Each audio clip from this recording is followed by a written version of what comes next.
Ang istorya sang Pawikan, nahimo si labaw denggen nga Pawikan naguli sa dagat. Nakita ni Pahageneng si Matanayon nga nagadayan-dayan sa bunbon.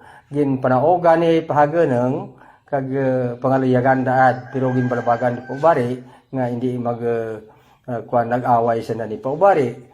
Pag away na di Paubari, hay daag-daag ni Pahageneng sa away si Paubari, ginsalilya ni Matanayon nga asawa ni Labaw Dunggen.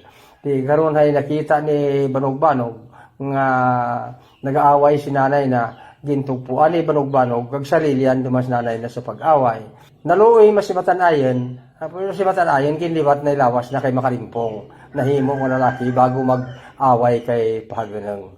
Naluoy naman si Matanayon, ginsalilyan na dumas si Banog-Banog, dala dumay nag-away kay Pahageneng. Amo to nga nagtiniri pag-away nanda nga nakita ni Laonsina sa ibabaw sa langit nga nag-aaway si Matanayon kay Pahageneng.